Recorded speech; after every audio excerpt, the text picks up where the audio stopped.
नमस्कार, आगळी वेगळी रेसिपीमध्ये तुम्हा सगळ्यांचे मनापासून खूप खूप स्वागत आहे।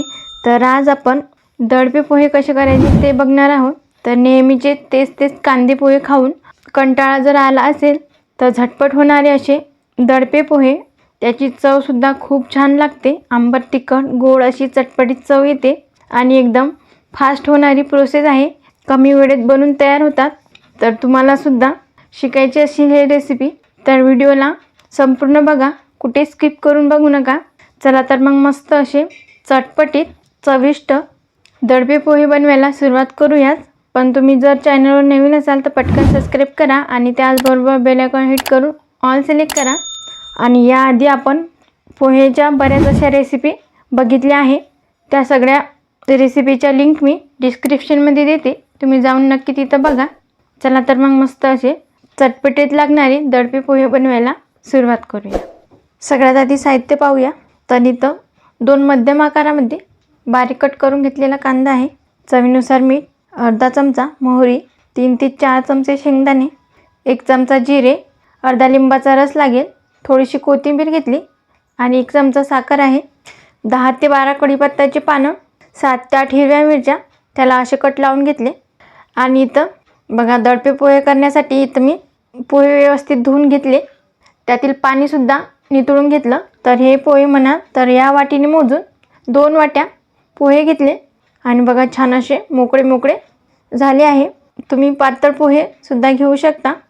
तर मी इथं आपण नेहमीच्या वापरात कांदे पोह्यासाठी जे पोहे वापरतात तेच घेतले आहे। पातळ पोहे वापरले तरी काही हरकत नाही।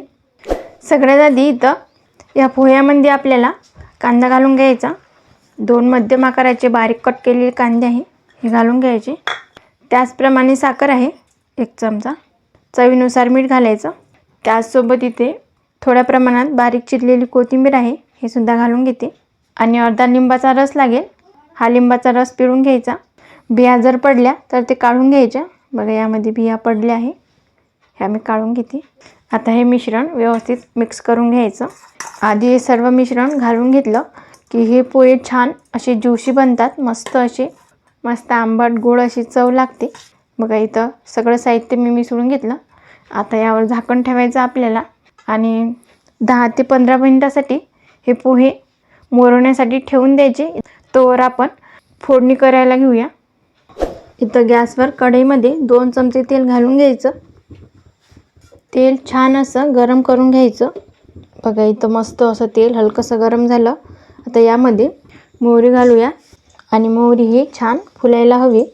बघा मोहरी फुलायला सुरुवात झाली आहे। आता यामध्ये आपण जिरं सुद्धा घालून घ्यायचं। मोहरी आणि जिरे मस्त असे फुलले आहे, तुम्ही बघू शकता। आता यामध्ये कढीपत्त्याची पानं घालून घ्यायची 10 ते 12 आणि हिरवी मिरची आहे, हे सुद्धा यामध्येच घालून घेऊया। आता ही हिरवी मिरची 1 मिनिट या तेलामध्ये व्यवस्थित अशी फ्राय करून घेऊया। बघा 1 मिनिट असं हिरवी मिरचीला फ्राय करून घेतलं। आता यामध्ये शेंगदाणे घालायचे आणि शेंगदाणे छान लालसर रंगावर फ्राय करून घ्यायचे।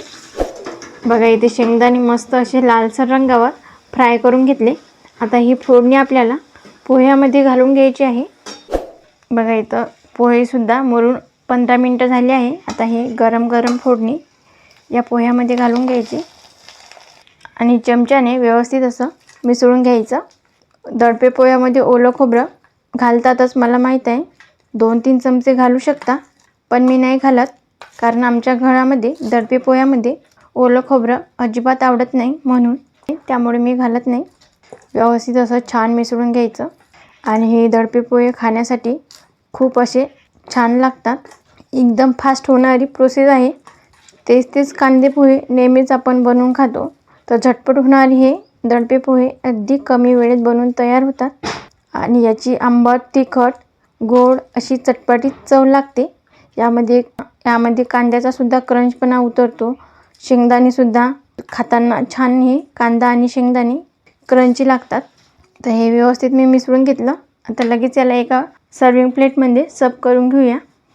बघा इथं मस्त आपले दडपे पोहे बनून तयार आहे, छान असे दिसत आहे, क्या बात आहे। आणि खायला सुद्धा खूप छान लागतात, चटपटीत होतात, आंबट तिखट, याची चव अफलातून लागते आणि एकदम फास्ट होणारी प्रोसेस आहे। कमी वेळ असेल, खायचे असतील दडपे पोहे तर पटकन बनवून तयार होतात. तुम्ही सुद्धा एकदा ही रेसिपी नक्की बनवून बघा आणि कमेंटमध्ये सांगायला विसरू नका की रेसिपी कशी झाली ते. तुम्हाला जर आजचा हा व्हिडिओ आवडला असेल तर लाईक करा, जास्तीत जास्त तुमच्या फ्रेंड फॅमिलीसोबत शेअर करा.